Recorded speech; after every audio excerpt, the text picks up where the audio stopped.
इनका मानना ये है कि शायद हमारी कुछ कमी रह गई हिंदू मुसलमान की नफरत करने में। कभी मदरसों को छेड़ देते हैं, कभी दरगाहों को छेड़ देते हैं, कभी किसी और चीज़ को छेड़ देते हैं, मतलब कुछ ना कुछ ये करते रहते हैं। तो इनकी सोच ये है कि शायद हिंदू वापस आएगा। हर एक्ट में संशोधन हुआ है, ये कोई नई बात नहीं है कि वक्फ एक्ट में ही संशोधन हो रहा है।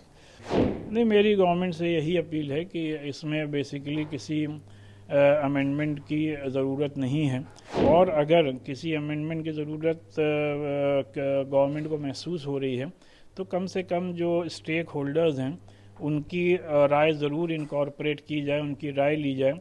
इनका मानना यह है कि शायद हमारी कुछ कमी रह गई हिंदू मुसलमान की नफरत करने में, लाओ और ज़्यादा करके देखते हैं। जैसे कभी मदरसों को छेड़ देते हैं, कभी दरगाहों को छेड़ देते हैं, कभी किसी और चीज़ को छेड़ देते हैं, मतलब कुछ ना कुछ ये करते रहते हैं। तो इनकी सोच ये है कि शायद हिंदू वापस आएगा। हिंदू वापस आने वाला नहीं है। हिंदू इनकी राजनीति को समझ गया। जिस तरह से राम मंदिर को लेकर इन्होंने ड्रामा किया है और उसका राजनीतिकरण किया है, उस धार्मिक स्थान का जिस तरह इन्होंने राजनीतिकरण किया है और जिस तरह से उनको भुनाने का काम किया है, वो हिंदू भाई समझ गया है कि इनकी आस्था नहीं है, ये सिर्फ कुर्सी बचाने के लिए सब कुछ कर रहे हैं। इसलिए हिंदू अब इनके जाल में फंसने वाला नहीं है। एक पॉइंट और है इसमें, जो सेकुलर पार्टियां इनके साथ लगी हुई हैं, चाहे वो जेडीयू हो या तेलुगु देशम पार्टी हो या बीजू जनता दल हो, क्या उन लोगों को नहीं सोचना चाहिए? तुम मुसलमानों के वोट से आते हो और ये आए दिन मुसलमानों पे हमला कर रहे हैं, तुम्हें शर्म आनी चाहिए, इनसे समर्थन वापस ले लेना चाहिए। या तो इनको बोलना चाहिए कि अगर ऐसी बातें करोगे तो हम समर्थन वापस ले लेंगे। कम से कम दबाव तो बनाएं। वो बिल्कुल सामने देखकर तमाशा देख रहे हैं। इसलिए मुसलमानों को ये भी सोचना पड़ेगा, उन सेक्युलर पार्टियों के लिए भी। देखिए, पहली बात तो ये है कि मैं ये समझता हूँ कि जो वक्फ के अंदर जो अमेंडमेंट हो रहा है, कल कैबिनेट की बैठक हुई है और अब कल संसद में इस पर प्रस्ताव आना है। अमेंडमेंट एक प्रक्रिया है जो समय समय पर होती रहती है। हर एक्ट में संशोधन हुआ है, ये कोई नई बात नहीं है कि वक्फ एक्ट में ही संशोधन हो रहा है। वक्फ एक्ट में भी बार बार संशोधन हुए हैं और ये एक प्रक्रिया है, समय के साथ, समय के अनुसार वो की जाती है। हाँ, इतना ज़रूर है कि वक्फ की जो मर्यादा है, जो लोग वक्फ करते हैं, दान करते हैं, चूँकि वक्फ माने जो दान किया हुआ है ईश्वर के नाम, जिसने जिस भाव से उसको दान किया है, उस ज़मीन को या किसी भी चीज़ को जो वक्फ हो जाती है, उसका भी ख्याल हमें रखना चाहिए कि उसकी वक्फ की जो मर्यादा है उसमें किसी तरह से भी उसको कोई नुकसान ना पहुँचे, इसका भी ख्याल रखना ज़रूरी है।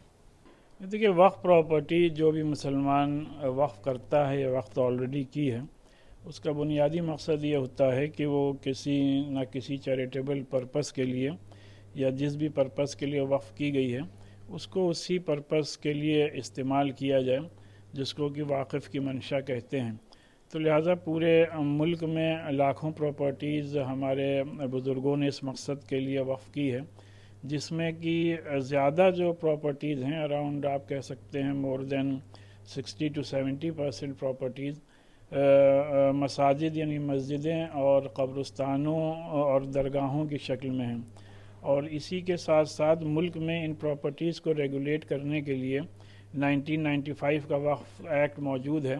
फिर 2013 में गवर्नमेंट ने उसमें कुछ अमेंडमेंट्स किए और ये वक्फ बोर्ड मुल्क भर में अपना काम कर रहा है। और जाहिर सी बात है, इसमें ज़रूरत इस बात की है कि जिन प्रॉपर्टीज़ पे, वक्फ प्रॉपर्टीज़ पे जो इंक्रोचमेंट है, उन इंक्रोचमेंट्स को तर हकीकत हटाना चाहिए। और दूसरी बात यह कि जिन प्रॉपर्टीज़, वक्फ की प्रॉपर्टीज़ पे गवर्नमेंट बिल्डिंग्स बनी हैं, तो हम लोग एक ज़माने से मुख्तलिफ़ हुकूमतों से डिमांड करते आ रहे हैं कि उसका अगर हटाना मुमकिन ना हो तो उसका रेंट गवर्नमेंट मार्केट रेट के हिसाब से वक्फ बोर्ड को दे, जिससे वक्फ बोर्ड के मसाइल हल हों। बहरहाल अभी गवर्नमेंट क्या इसमें अमेंडमेंट लाने जा रही है, इस बात को तो इल्म नहीं है, लेकिन ज़ाहिर सी बात है हम नहीं समझते कि इसमें किसी किस्म के कोई अमेंडमेंट की ज़रूरत थी। ऑलरेडी वक्फ बोर्ड्स पूरे मुल्क में अपना काम कर रहे हैं और ये properties as per Islamic law लोगों ने वक्फ की हुई हैं, तो लिहाजा जिस मकसद के लिए प्रॉपर्टीज़ वक्फ की गई हैं उसी मकसद के लिए ही इस्तेमाल होनी चाहिए। आप क्या अपील करना चाहेंगे? नहीं, मेरी गवर्नमेंट से यही अपील है कि इसमें बेसिकली किसी अमेंडमेंट की ज़रूरत नहीं है, और अगर किसी अमेंडमेंट की ज़रूरत गवर्नमेंट को महसूस हो रही है तो कम से कम जो स्टेक होल्डर्स हैं उनकी राय ज़रूर इनकॉर्पोरेट की जाए, उनकी राय ली जाए और इस सिलसिले में उसी के बाद कोई कदम उठाया जाए जिससे कि किसी को कोई ज़हमत, तकलीफ़ और शिकायत ना हो।